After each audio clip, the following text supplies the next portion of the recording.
challenge with. Let's take this monster out. Uh-oh, we've been hacked. They're not talking about you, Bob.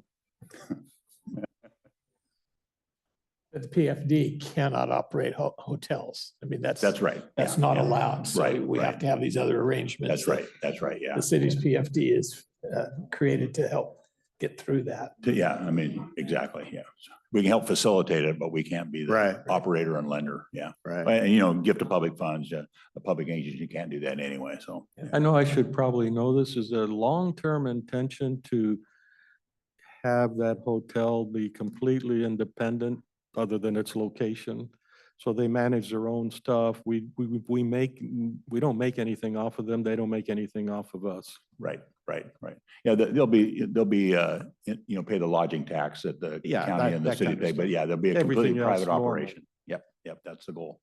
And the idea is, of course, the major source of their revenue comes from the conferences that are next door. That's Right. I mean, that's been a big challenge for us getting the 2 or 3 day conferences because we don't have a hotel right next door, and we really think that. And you know, we try to tell the hoteliers too that we've talked to is that because there hasn't been a new hotel property in this area for quite some time, you know, except for McMillan's, we think there's some great opportunity and a good market share from the get go, Yeah. and so that's the argument that we're making to them right now. So Yeah. but I think we'll Kind get of there. surprised with the chain, the few chains we have here that they wouldn't say, you know, this would be a chance for us to up our game.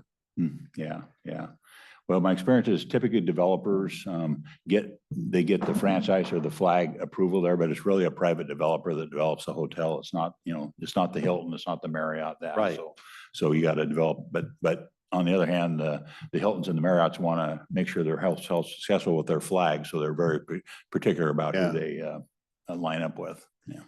so the other public facility district that has a hotel right next door is in Pasco. I think they call it Track. That's the name of the hotel? That's the name of the conference. The center. conference center, yes, okay, Yeah. yes, yeah. But it's right. I mean, there's a covered awning that connects the two buildings. Right. So there has to have been some kind of a some kind of an arrangement. And they may have a template for how it works. Yeah. Okay, well, and we'll reach out to them too there. But we're working on it. Hopefully, we're getting close. Yeah. Yeah. Yep. Okay, Thank you. Good. thanks, Bob. Are we up and going? Okay. Public Works.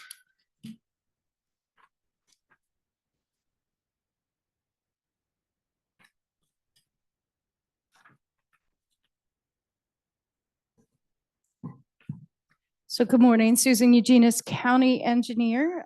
We have a long list of items on the agenda this week, getting gonna towards. Say end of the year. meeting tomorrow is yours, right? A good portion of it, yes. So we'll start at the top and work our way through. So we have 3 call for bids. 2 are annual for the road department, 1 for equipment rental, and we accept all bids, and that is a list that we use as needed through a calendar year. The second is also a use as needed for culvert pipes, beveled end sections, couplers, and other drainage system products. We usually get 4 or 5 bids, and whatever is the most cost effective is who they purchase from at the time. The third call for bid is actually for the landfill, their portable litter fences to be used to help keeping trash from flying off site. It cuts down on the amount that goes in trees and what our crews have to pick up there. Question on number 2. Yes. That is sort of to generically qualify a vendor.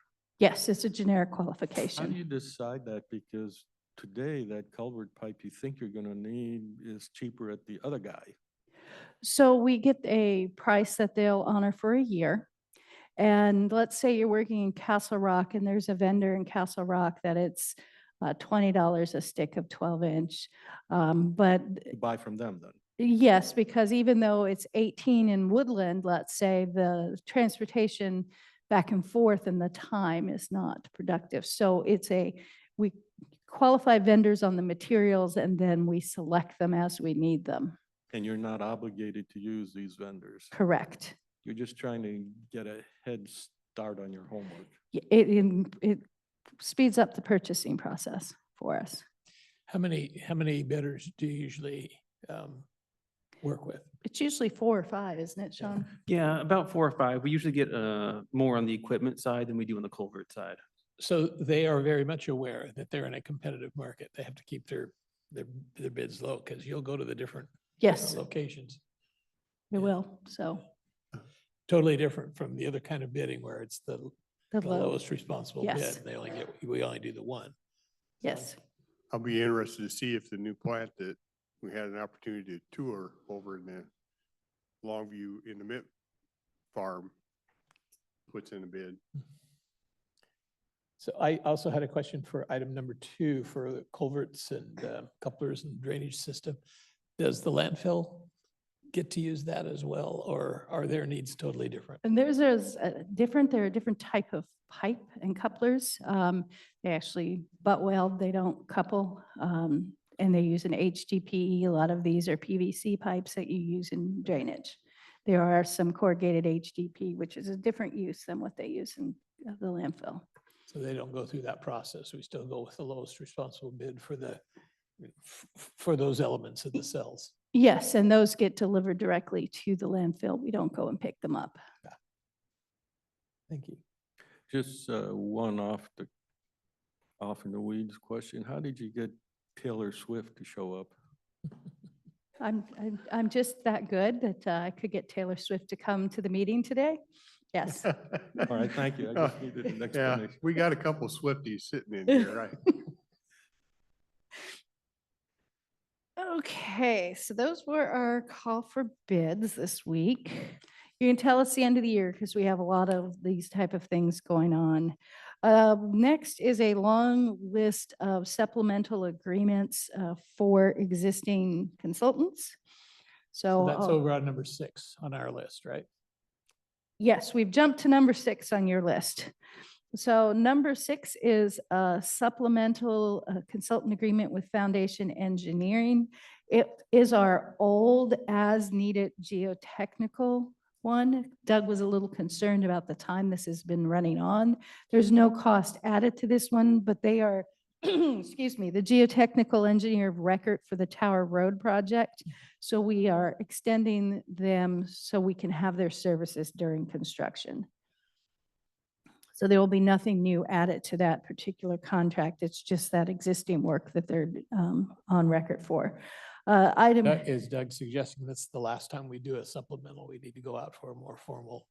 yes, but we already have a new on-call geotechnical engineer, which is actually item number 7, the supplement to their contract to amend their contract from 200,000 to 300,000, update their rates, extend it for a year, 200,000 currently on their project. I wasn't keeping up in my pile.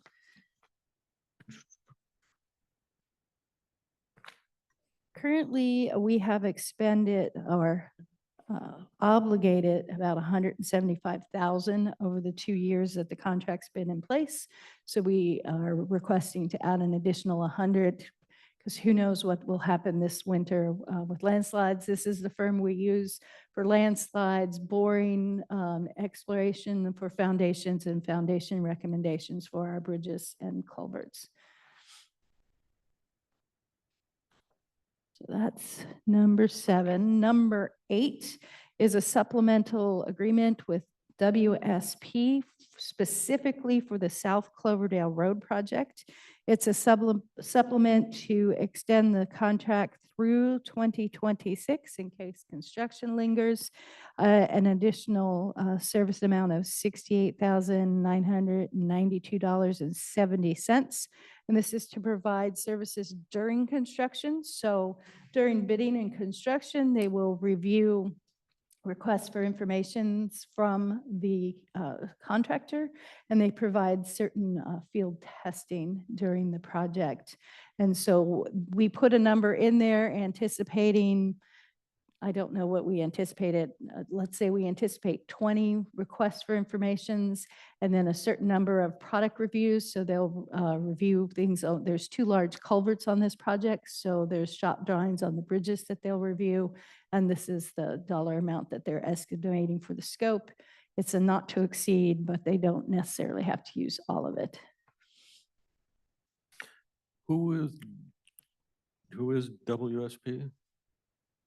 They used to be somebody else, and we've tried to figure out what WSP stands for, but we don't know. They are the civil engineering firm that has designed this project. Okay, and It is not the Washington State Patrol. It's doing not side Washington State business. Patrol. It is a large engineering firm up and down the West Coast, and I believe they extend as far as Chicago and into Canada. They have offices all over the place. and what they'll be supplying is the geotech engineering? No, they did the design. So under their umbrella is the geotech, the civil design, and the structural design, and the environmental permitting for the entire project. So they will provide material reviews, shop drawing reviews, some on-site inspection for specific functions, such as making sure the gradation of the rocks in the stream channel meet the specifications, and assistance on other items if there's questions and field changes. So we get this in place so that we're not scrambling in emergency. Well, because you never know, I may get boulders that spin again. Yeah, that's quite a hefty increase. The 69,000, Yeah, 69 on top of 456, 57. yeah, So because you've been working on that for quite a while. we so- have, which is part of the issue because we've been working on it for quite a while. So when we started the design, I guarantee you their rates were a lot lower than what they're paying their You're gonna employees pull now. that one on me, huh? Yes, today I am. Then a question, what they're liable for any problems in construction that were constructed to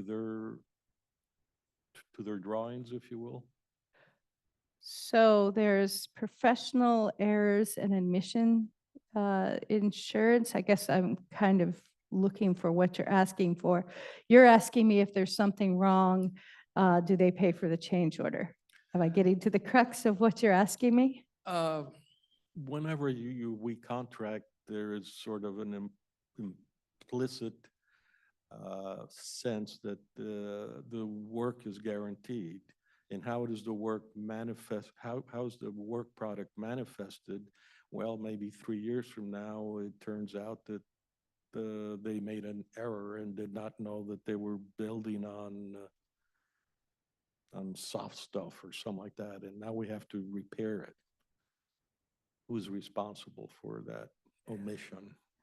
It depends. Okay, so they could have some liability. It becomes the object of the courts probably. Yes, Okay. it would end up in the courts.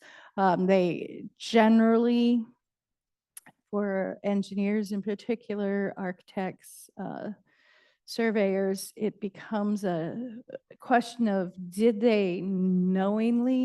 were they knowingly negligent is generally what you can come back on them Why for. is knowingly important? I've heard that's important. That would be an attorney question. I would think that the knowingly would mean it's criminal. The non-knowingly is just incompetency. True, and I think that gets you on the scale of what they're going to be liable for.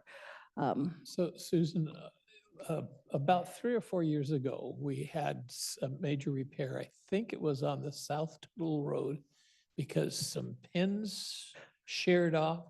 Didn't we do a little bit of an investigation to see whether that was negligence on their part or whether it was earth movement or something unforeseen? So it was a 19, let me see if I get the year right. It was a late 60s, early 70s design.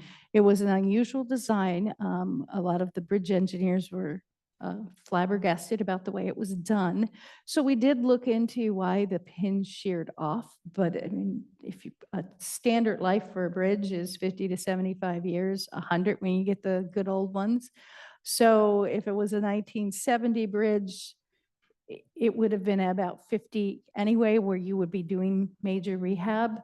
So it was an unusual design. I think it was, so one of the things they teach you in engineering school is about failure and how that pushes design. So if you look at the old bridges and how over-designed they were, as we move through time, people start pushing the envelope and see how far they can go with lighter materials, things like that.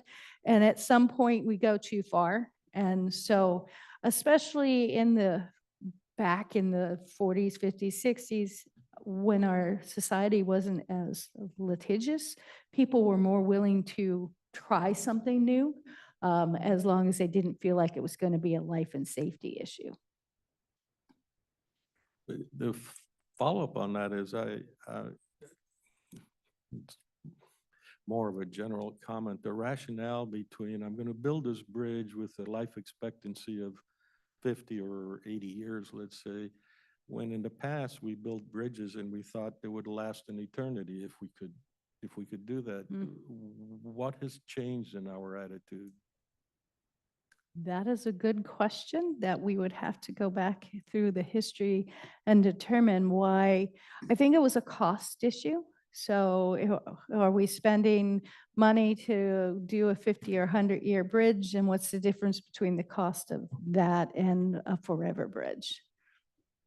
But part of the factor is, in terms of history, we haven't been building concrete bridges all that long. We don't have very many 100-year bridges, at least out here. So we're experiencing it because we're finally getting it closer to the 100 years time span to see, what the strength is of these things. So like the North Pacific Avenue Half Bridge, that was a 1919 bridge that we've taken out. The Owl Creek Bridge that you'll see the contract come through very shortly is half of it's a 1923 bridge. The other half is a 1977 bridge. So it's from the original highway. It's one of the ones we have a large grant to replace. And at this point, the 1923 bridge is in slightly better condition than the 1977 bridge. So it's kind of an interesting paradigm on that particular bridge. So A doctoral thesis in the works. yes. So yes, one of the books I was required to read in engineering school was called To Engineer is Human, and it talks about some of the history of engineering and how things evolved. Some of the old bridges from 2,000 years ago are still going. Yes, they are. But they're bumpy. They're bumpy. They would be considered functionally obsolete because they're probably too narrow for the loads they're carrying. That's why our two bridges, the 1919 bridge and the 1923, they're no longer load rated free, so they can no longer carry the loads that go across them.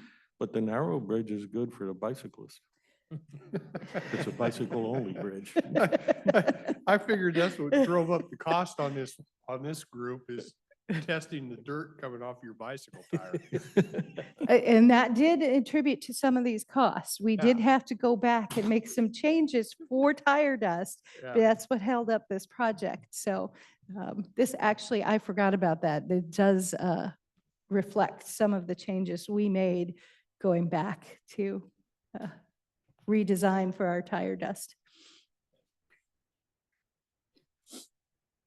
Which I was talking to Snohomish County last week, and they're in year 4 of their tire dust review with NIMS. So. You can't make some of this stuff up. No, you can't. Yeah. Okay, so that was number 8. My glasses on so I can read what number 9 is. Number 9 is supplement number 1 to ecological land services. That there are one of our 2 on-call environmental analysis, and we're raising their allocation from 100 to 150,000. We are currently at their max of 100,000. We generally spend $50,000 a year on permitting that they assist us with, and that can be anything from wetlands mapping. They also assist us when we're doing a culvert project. The maintenance crew, doing a project where you need to put in block nets and trap the fish. They will help go out and de-fish. So their contracts range anything from a small amount to go out and de-fish to a larger amount when they're working on a more complicated culvert permitting and writing reports and wetland delineation. So we have had a good relationship with ELS. They are a Longview firm. I recognize the name and know the owner. Are there other engineering firms that are locally based that on the list? We've got, what, 9 of them or what? They are actually the only one that would be local unless you consider Vancouver local right now. Was that LOCAL or LOCO? ELS? Consider Local, LO. Vancouver local or local? Is it I just wanted Oh, clarification. Loco. loco? Yeah, maybe a little, but so, They're convinced we are. yes, they are. And then item number 10 is with our other environmental services consultant, and that's with ESA, Environmental Services Associates. We are also adding 50 onto that contract to get them both up to 150. Yes, we spend approximately $100,000 a year just on permitting. Item 11. Those permitting fees are with the county? So it's, some of them are with the county, some of them are with the Army Corps of Engineers, Fish and Wildlife, for sizing our culverts. They do some of that assistance with us. So it's local, state and federal permits that they assist us with. Okay. Item number 11 is an amendment to the PBS agreement for the as-needed unmanned aerial surveying services. We're increasing this to 100,000 and extending the expiration date. We have been using them for flying headquarters landfill. They're doing our base mapping there.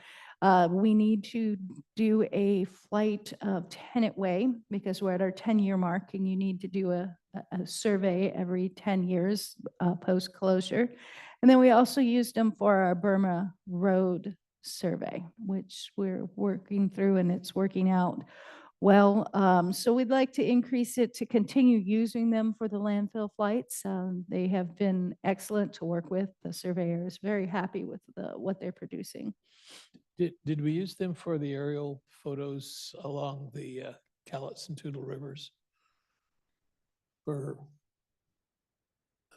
measuring or monitoring the landfill? You know, the Corps goes out in a boat and Oh, and no. does the survey, but the aerial photos that we took back to DC were pretty persuasive about all the sandbars. I'm not sure who did those. Okay. So, Those are the ones we got from our GIS department. So, yeah, I'm not sure where those came from. Okay.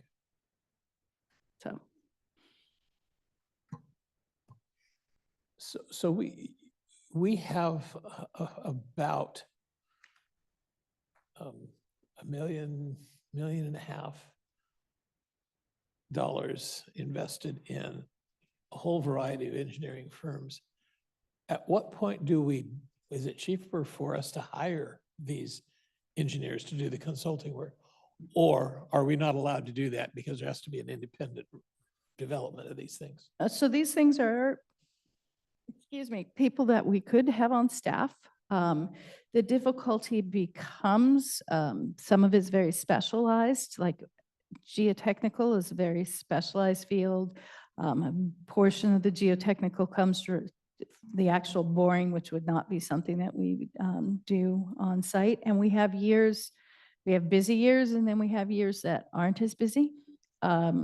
So we spend 100,000 on a geotechnical contract where that it gives us inspection services, site reconnaissance, drilling, and structural recommendations.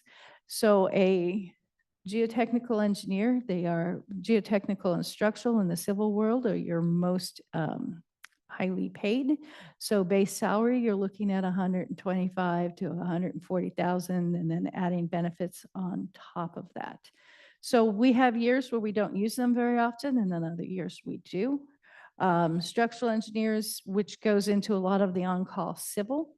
It's the same thing. They have different programs that we don't have on in-house. I would say we'd be more likely to fully utilize a structural engineer than a geotechnical engineer, even though we are a very geotechnically mobile facility. But with all these fish passage projects, every time we replace fish passage, we are replacing a lot of our culverts that are between 8 and 19 feet. Those are considered short span, but when you replace them, they go over 20 feet when they become a bridge.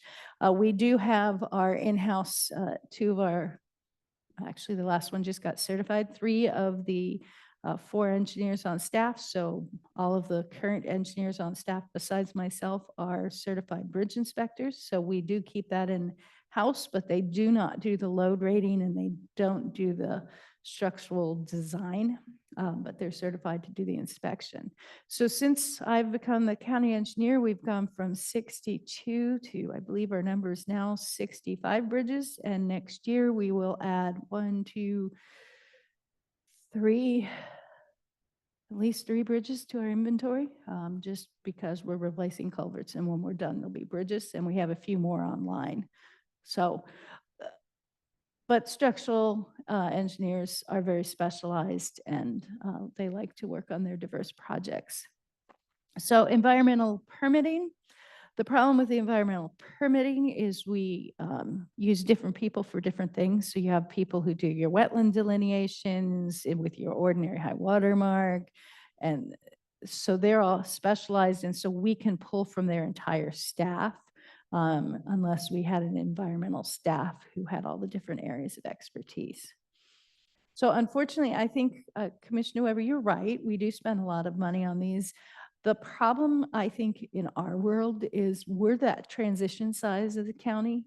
You talk to King County and Snohomish County and Pierce County and even Thurston County, they have a lot of that specialized staff, but we're just that next size too small. We're getting close to needing it, but we're not quite there yet. Thank you, appreciate that. Even when we get there, I would think it'd be preferable to do what you're doing now. When you're in an engineering firm out there, you're an at-will employee typically, and you've got to stay up with all the regs and all that. You get a lot more control over what's going on as a client than you do as a boss. So, Yeah. I think it would be safe to say, and you correct me, because we have a lot of these on now, we're just basically extending dates and getting ready for next year and for timeframes on what we think projects are. These are contracts we have in place.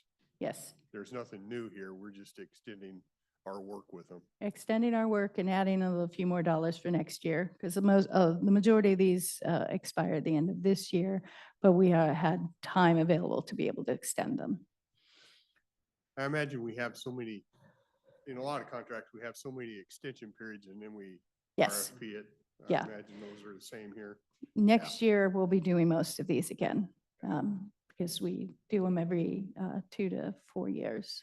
So that's one of the things we check every July, August and go, okay, which ones do we need to redo so we can get them out on the streets so that we're bringing new contracts at this time so we're never caught short.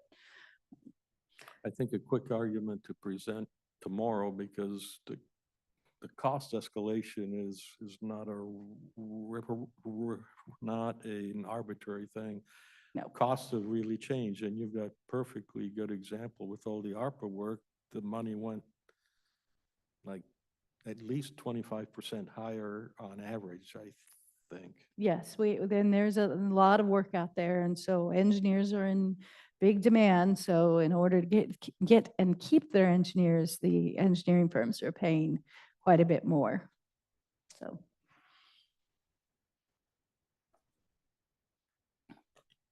Okay. So then I have item 17 is the next Public Works item, unless you had a question about Lexington that, yeah, you want it answered, because the Lexington Flood Control District budget is in here. I don't believe they made any significant changes, if I recall correctly. On item 14, that's through you also, isn't it? Oh, That'll be, I think, the next section under purchasing, but we can do it now if you like. Huh? Sean's ready. for We can do it purchasing. now. So I'm going to go 13 and 14 together. Okay. We have the purchasing policy update on for tomorrow. We've been here with the board a few times talking about that in the past. I think you guys have all received copies of that. We made a few revisions since the last time we were here, especially around some of the small works and public work contracts. So, and then 14 is kind of piggybacking off of that. In the past, we've always ran this as one resolution. But every time we update the policy, we rescind the resolution, and so we have to do it again. So we split it out as its own item, so that we still can use the MRSC Small Works roster.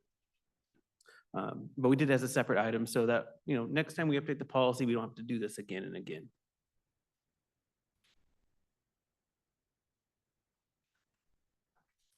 And the other resolutions dealing with flood control zones and decking district zones, that's just the annual. The special district levy and budgets. Yeah, and that, well, and then of course, the other one is the Lexington flood control. Yeah, They have like- to submit those budgets every year for Yes. us to certify that we received them. Yes. We're not approving them necessarily, are we? I mean, because some of the districts were actually the board of directors for. So Drainage Improvement District number 1, I am the sole supervisor that's appointed by the board. So that budget, you have a lot of say in. And then Lexington Flood Control Zone District, because it's a flood control zone district, is actually a budget you guys can go in if you so desire and change things line by line, because as far as I know, this is the only flood control zone district that there was a vote of the people that they'd have a separate board than the Board of Commissioners. So it's a little different than the laws around Lexington Flood Control Zone District are different than Drainage Improvement District 1, the Consolidated Diking Improvement Districts, the regular Diking Improvement Districts, and Silver Lake is a flood control district. So every one of them has a different set of laws that are followed. But the Flood Control Zone District is the closest aligned with the Board of County Commissioners, except for Drainage Improvement 1, because it's the small district, and I don't remember the size off the top of my head of how many people and acres that it protects. So therefore, it's this small district. And from what I understand, the only drainage district that has a potential financial challenge is the Willow Grove one, because they know that they've got some pretty major pump repairs and they don't have the revenue source coming in. Yes, they are a very small district, and they have the highest service fee for their residents. And they basically have 2 pumps that they've had a long time. So potentially they're the most likely to have issues. Drainage Improvement District number 1, which is your next smallest district, they are financially, they're in a good place. They did just receive so for their Red Path Pump Station, which should be going out to construction next year, they have a Public Works Trust Fund that's split 50-50 for the replacement, and then they have cash in their reserves to do the rest of the project. So that is about a $2 million project, that $1 million is coming, $500,000 as a grant and $500,000 as a loan, and then the rest from their reserves. So they are still in a good place, even doing that project with their reserves. That's the one you're the supervisor for? That is the one I am the supervisor for. And that is from just up here, somewhere around Crawford, where the high point is, and then drops down and goes all the way up to about Cowlitz Gardens Lane, in between the railroad tracks and the hillside. Thank you. From an engineering standpoint, the pump stations are operated in a manner that you'd be happy with? So yes, so the Woodland operates their own pump station. South Kelso, their Board of Supervisors, they are a particularly handy group. So they also operate and do most of the maintenance on their pumps. Obviously, anything major, they get pulled out. Water Sewer, who works for Public Works, we have an interlocal agreement with the districts that they operate the pumps in Drainage Improvement District 1, Lexington, and Willow Grove. And CDID 1 also does all of their work themselves. That's the Longview one. That's the Longview District. The county, we have an interlocal with them, but it's not utilized very often, not like the other districts where the interlocal is used on an almost weekly basis. I guess what's crossing my mind is we had the discussion about the bridges that were built to last a bit longer, it seemed Mhm. like. I know there's some pump stations that have been around since before I was born, Yes. and it's not new equipment, but it's maintained equipment. And then the pumps for a diking district are more of a in case they're needed as opposed to being used all the time. It depends on the district. North Kelso, there are no natural gravity discharges from that area. So all the water is discharged from one of two pump stations, except for a very small portion where there is a gravity line. CDID 3, Yeah, I have but one gravity line, and then it's pumps, and they turn on and off as they need it, as their 4 bays built. I'm not sure what CDID 1 is. They've never worked on theirs. Lexington actually has the most natural drainage because of the way the district formed, because that is the newest district. They have low flow pipes that close, so in the summer, they're flowing naturally, and then in the winter, as the flows increase, the flow is picked up by pumps. about 9 years ago, Kalama City was flooded and their pumps didn't work. Is there a lesson there? There's a lesson that you need to make sure your pumps are maintained and that they're turning on regularly. All of these pump stations, so one of the things that'll be done on January 1st, they get their pump hours recorded. And so they know, make sure that their pumps are rotating through and operating regularly. Who supervises that in the case of Kalama? That is a city function. Because they're not a true diking district. They have pumps. We have a couple pumps that are not related to diking districts that the county maintains for a couple small areas where they're just so low they can't get to something that goes to one of the pump stations. So there are pumps on those. But that would be something they'd be That responsible explains for. all my other questions. It's like, yeah, because that was an egregious failure and I don't think, well, enough, that was long ago now. But maintenance is the major challenge, because if you get sloppy in your maintenance patterns, all of a sudden something plugs up, and if they're not regularly inspected, Mhm. you do have problems. The last time Longview had flooding problems, it's a mattress in a culvert. Yeah. And it was just stunning. It caused a lot of damage. Pershing Way, they still talk about the floods, the 1970s, so.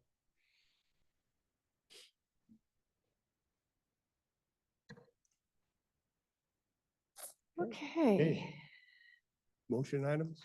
Motion items. Motion item number 17 is the resolution to adopt the American with Disabilities Act's transition plans for public right-of-way. So I brought that, that's June, when we worked through that. And so I just wanted to get that formally adopted so we can start moving forward. It is becoming a checkbox on federal grants. So we're just making sure ours is done and we will start working on upgrading our ramps. Most of our ramps are That was that much paper, right? It was. yes, it's Yeah. this much, that the transition plan's this much and the self-evaluation, I think, is similar, if not thicker, because we had maps of everything in there. So we are moving forward with that, trying to get our box checked and start upgrading our ramps. Most of them are in Lexington and West Longview. And I will bring a couple copies and have them here if anybody in the public wants to see them. So then we have beautiful number 18, which is another one of my supplements. Two of these were moved over. So 18 is general civil with PBS. It is a separate contract from the flights. We're raising this by 200,000 for engineering services moving forward. We are currently obligated up to $425,000. We want to make sure we have enough money for our emerging needs in 2025. I do know one of the things that was discussed last week in the county engineers meeting was the WashDOT has come to an agreement with Federal Highways. The legal load in Washington is higher than the legal load other parts of the country.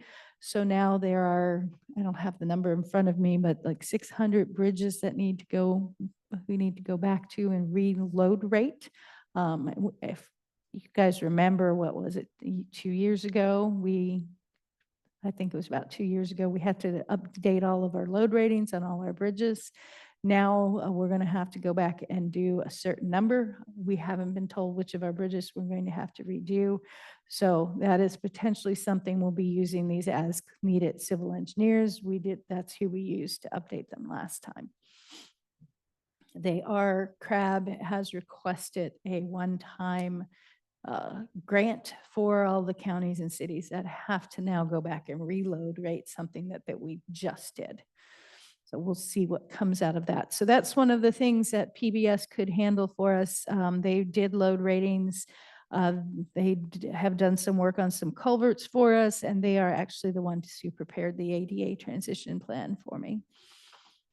I assume if you put in the actual specifics of a bridge, including the materials used, it goes into a CAD system and it should spit out the load rating. Yes, they have a particular program that they use that everybody agrees Do you works. have access to that program? And Public Works does not have that program. So then the final supplement is with parametrics. And this is a larger increase than PBS, even though they are one of our other general civils. This is specifically because we have asked them to work on the Global Creek Loop Road North culvert project, which is one of the grants we have received from the Brian Abbott Fish Berry Removal Board. So this will cover their scope of work with some additional money left over for additional items that come to pass. So the Grant Abbott program does pay for the engineering? They do. Okay. They pay for engineering off of this roster. They don't have any issue with it. So they pay 85% of our costs. And we moved these over to motion because of the cost or scope was just I believe they were moved over Right, because that of the you cost. felt like we should talk. Yeah. Okay. So this is the majority of them. I have like 3 or 4 additional ones that'll be coming, and those are mainly water sewer. This, I believe, covers all of our roads, but one I think we got returned. I'm trying to do them in one fell swoop so we don't have to talk about them as much. Speaking of water sewer, the rates discussion, is that going to be implicit in the budget or are we going to explicitly discuss it again? I have more handouts for miscellaneous today. I beg your pardon? I have more handouts for miscellaneous item today.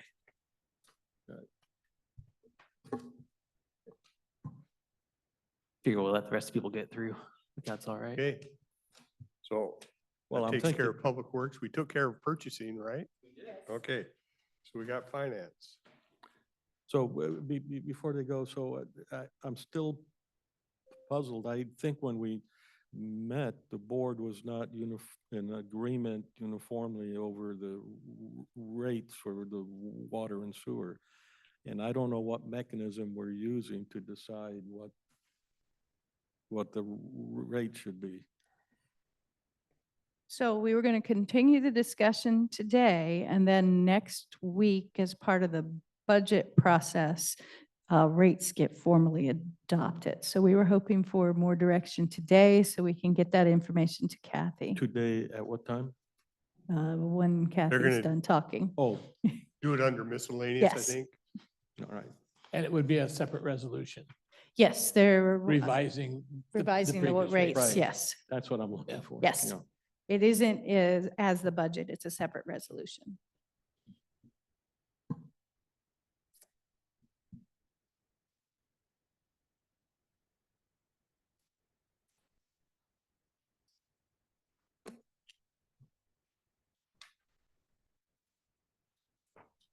Okay.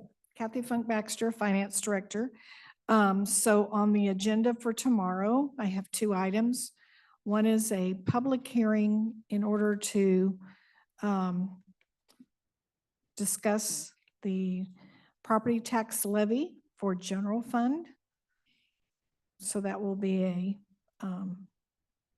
public hearing. And on that, our resolution says that we will have a 0% increase.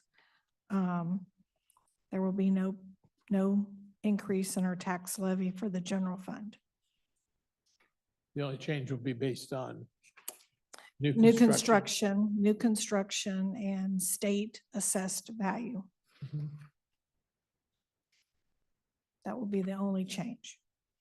And then in this resolution, I also quantified for future information, the amount of banked capacity that you have in the general fund, and that's $612,400.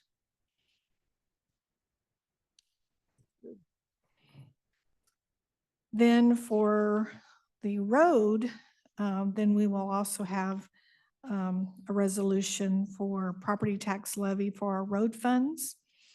And on that, we are going to have a 0% increase in our levy amount, but then we'll have a 2.98937% increase to utilize the banked capacity. And the banked capacity is $406 and $406,608.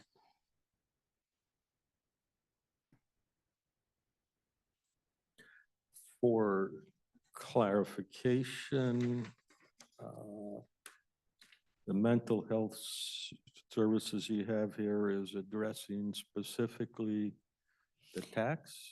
Yes, as part of the property tax, the amount that's related to general fund, there's actually a percentage that can go to the general fund, a percentage that can go to the mental health fund, and a percentage that can go to the Veterans Relief Fund. I don't have those in front of me right now, but I can provide you that information and have it for tomorrow. We're assuming no changes to this, to the status quo. Right, I'm double checking that with the RCW to make absolutely sure that nothing has changed on those percentages. So what we do with the general fund then bleeds down and affects what goes to these mental health, veterans? Yes, Okay. yes. So Because they're you, all you cut set the you set the levy amount on for the general fund. And then it And then there's an RCW that says how much has to, that, bleed down to these others. so that- right. Okay.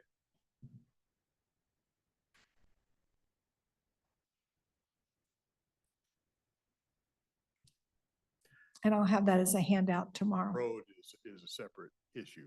And road is a separate resolution to set the levy for the roads. Does that answer the questions for those two? And then in addition to this, we'll have a consent agenda item resolution to accept the special district levies and budgets that have been presented to us. And so there's cities, ports, school districts, hiking districts, all of those. Because So- each of those boards had to make the decision whether to accept the 1% or Right. not. Right, So so all of those have been coming in, and those are part of a consent agenda item because they, according to the RCW, they just have to be filed with the Board of Commissioners. Are you telling us you expect that next week too, or? Tomorrow, Oh, you'll tomorrow. you'll get those tomorrow.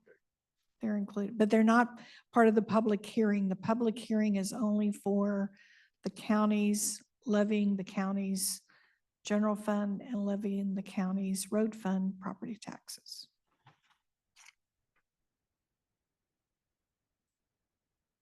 So what you're talking about here is item 15? Yes, Okay. Okay. yep.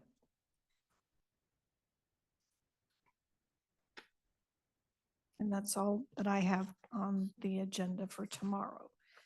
And then I'll have a big agenda item for December the 3rd, which is, as you mentioned, the fee structure, any fee changes. We'll have the infrastructure, we'll have the budget, but we'll do all of the different ones. And then we do the budget last. Okay. Okay, So I'm really getting slow in my old age. A good thing I'm getting young blood replacing me. Uh, The water sewer rates, is that, I thought you were going to address those. or no, at they're gonna bring it back up in, under the agenda item miscellaneous.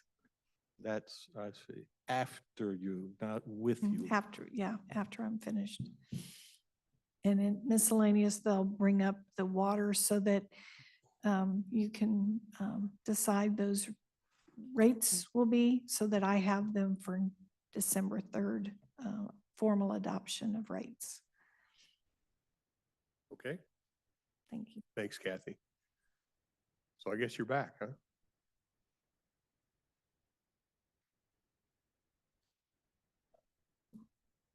Mr. Chairman, looking at the time, and I know that we may have executive sessions for the next hour. Sometimes we have lawyers online at 11. Do we have anything like that? I don't have any attorneys online. Oh, great, okay. We might just. That make means them- Sean has the entire hour. Oof.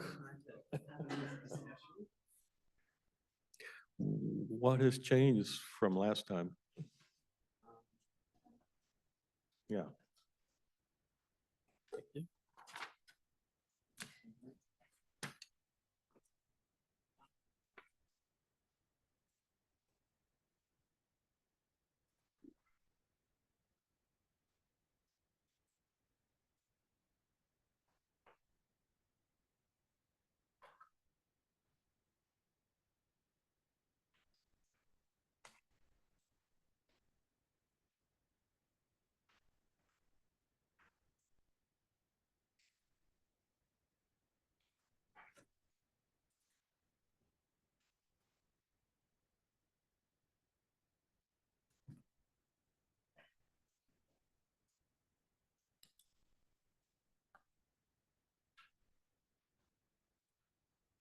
Thank you for taking the time again today, Commissioners, to discuss this item. Previously, we had handed out versions of a 3%, a 5%, and today we handed out a 4% increase. And then we had a citizen comment last week on a industrial hire raise. So we handed out one that's labeled the Tim rate. So I wish he was here today to see that, but And he's not here. I know. He's not here to hear it. he's not here. But just wanted to continue the discussion from last week and get some direction from the board on how to proceed and help Kathy out and get these on for the budget hearing next Tuesday.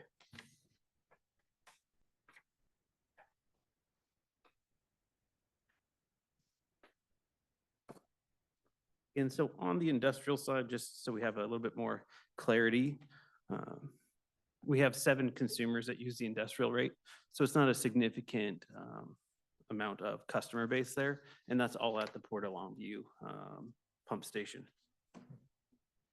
One of the other highlights we wanted to point out here is that on the right-hand side, we did double the SDCs up from 1958 to 4,000 and put in plus other agency fees. Depending on the location of the system, we do pass through some of these fees to a third party, be it the regional water system or the regional sewer system, things of that nature. And so depending on what system you're in, it does change that fee structure a little bit.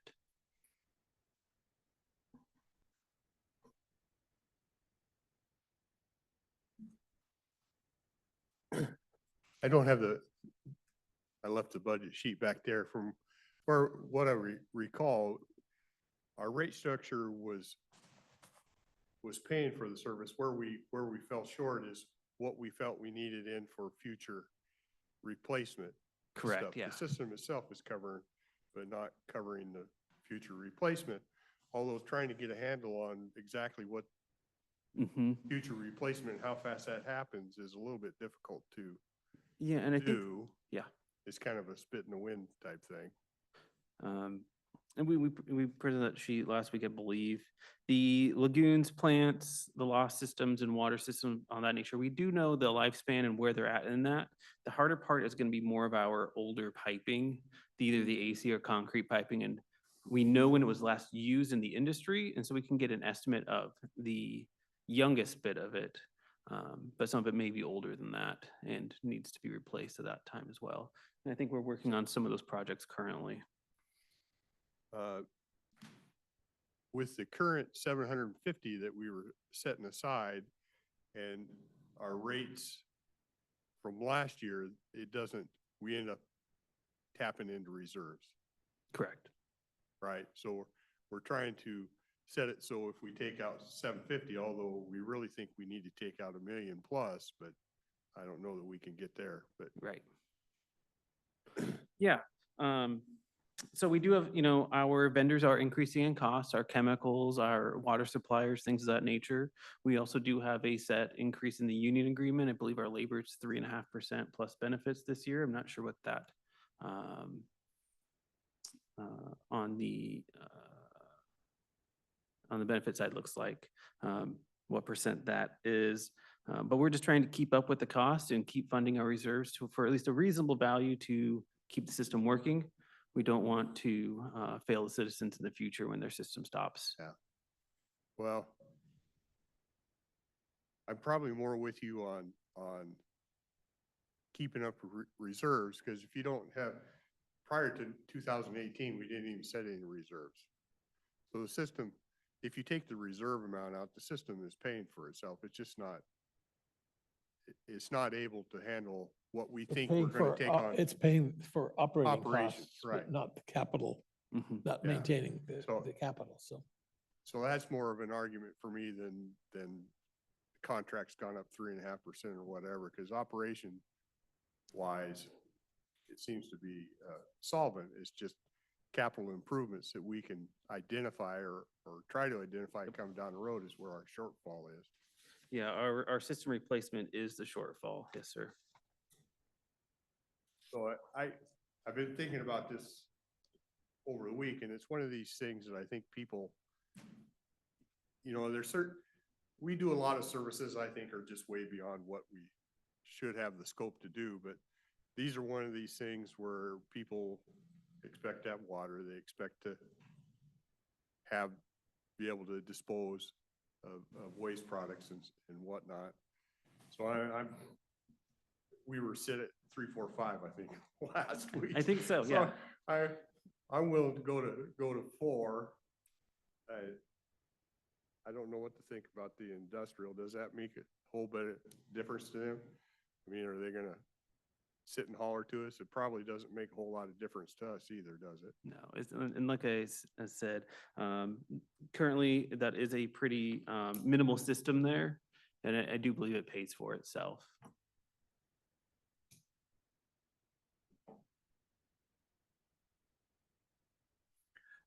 But I'm okay with that rate increase just simply because we're still trying to make up system-wide for the capital needs. And they've got the capacity, they can Yeah, contribute a little bit I more. tend to agree with that. I think hindsight would tell you we should have been setting stuff aside before 2018, agree. right? But we didn't, so here we are. Yeah, I can go along with that. I do want to take the soapbox opportunity, though. You know, we're 36 trillion in debt because we never actually put out the costs as identified explicitly. It's always implicit. And we're in the bind on the water and sewer because until 2018, we weren't putting things explicitly. As long as we continue to hide costs in general, we're going to end up with a problem. And that's one of the things I mentioned last time when I read through here and it says 25% discount, low income senior, you know. It really should be 2 different programs. We really should have a program that says a proper business on the water and sewer is going to mean that the rates, the actual rates have to be this. And you make those rates. And then you have another program here that says from however you voice it, you'd identify where the subsidy, that there is a subsidy. And that way there can be no mistake. And if I were a senior and I'd see that you were bending over backwards and giving me a break, I'd be a lot happier than thinking somehow, I don't know where all the costs are, but I'm sure you're screwing me. Anyhow, that's my soapbox.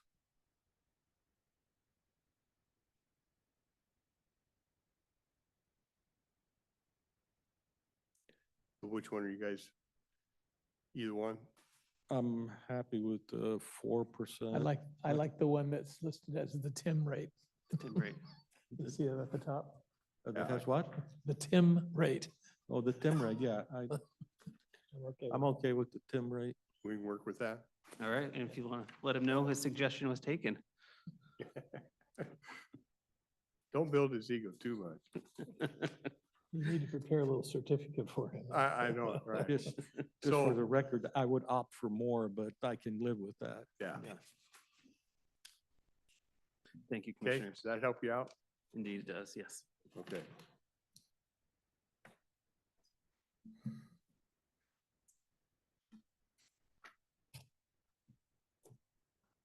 Okay, I think that's all for agenda unless anybody had any additional miscellaneous. I wonder if I could take a moment. I was at the Veterans Advisory Board last week, and there wasn't a quorum, so there were no decisions made, anything like that. But it's really clear that they're still building up funding there, and frankly, I can only say it in a pejorative way. The fact that it's building funding up is there are all these efforts to increase the sort of welfare aspect of it. And I think we already have umpteen programs, and what I'm thinking is, are we allowed to even think about using the money instead of trying to find places to plant it. How about tunnels to towers or wounded warriors? We could make a commitment to them, and that where I'm very confident it's going to people that we've damaged by our policies, and we're trying to help make them whole. We never be able to, but we can try. So I thought I'd throw that out for discussion. Did you discuss that with them or you just No, throwing it out no, here? because I'm not a board member, Oh, gotcha. right? Gotcha. So I figured, So you would be proposing a request for proposals from veteran service organizations? no, for- I'm for thinking, pro- I'm thinking specifically we would ask the advisory board, or maybe we would do it, I don't know what the regulations are on that, but people are asked for, I don't know, $11 or $19 a month would go a long way for tunnels to towers, say. I mean, I give them out of my pocket also, and I'm thinking spending 400,000 right now for one of those outfits is, to me, not unlike what we did with Habitat for Humanity. I don't know what the Yeah. legalities are, but So those it's are just a pretty- matter of getting around the legal restriction of no gifting of public funds. However, to make it legal to donate. Yeah, it's So they'd certainly, have to have a project locally within our borders. it's certainly the gifting of public funds I find is a very misused term. Like we Yeah. had the stand down and you could come in and you can get free this and free that. Where does that come from? Public funds. So, Yeah. If you're looking for an answer, I'm not opposed to those type of things. If you can partner with somebody that gives you leverage and they can actually do more than what we could do or, well, I'm trying to avoid the constant pressure we face for, I want some of those dollars, and I'm very good because I really have a heart for these people and this and that. We already have two proven entities, maybe there are others, but to go for an RFP, it's like, how do you decide? I mean, I cannot imagine somebody's going to complain if we give money to tunnels to towers or wounded warriors. Certainly, those are for the benefits of the veterans, and those are veterans who have been materially damaged. yeah. And they do have the ability to leverage those funds into more than what we can do as individuals. Oh, absolutely, yeah. Yeah. It's like Habitat for Humanity. Yeah, exactly. So that'd be just something to think about, and the two gentlemen in the pew number 2 there may chime in on that, of course. Be worth of the discussion for sure. Okay. Any other? Miscellaneous, okay. We'll move into HR.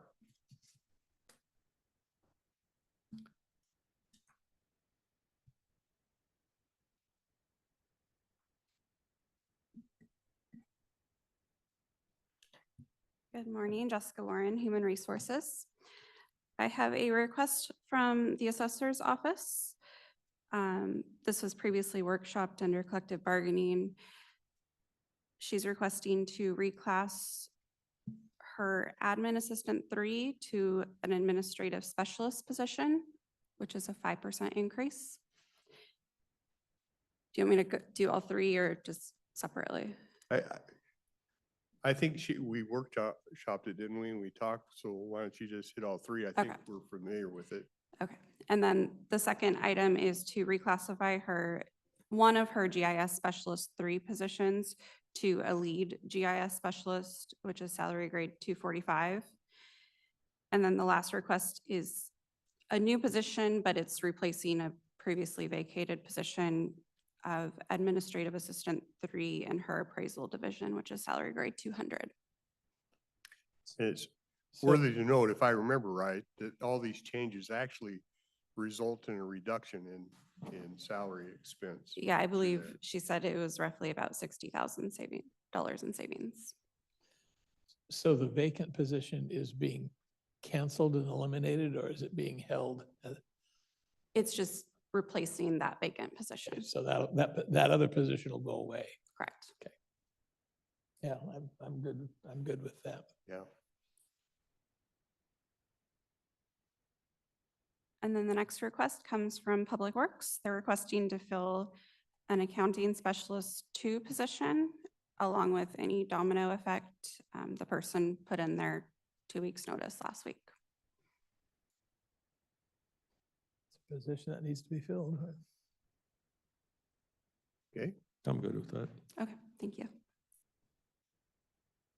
And then I have a request for 2 executive sessions. One is qualifications of an applicant, and the other is collective bargaining.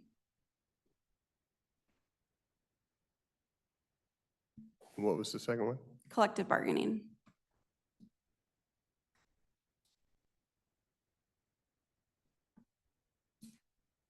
Estimated time, Say 20. 20? Okay, so we'll adjourn to executive session for qualifications of an applicant, collective bargaining, total time estimated around 20 minutes. Okay, this is Brent. Sorry, back from executive session, no decisions were rendered. Anything else? See nothing else. We will adjourn till tomorrow morning.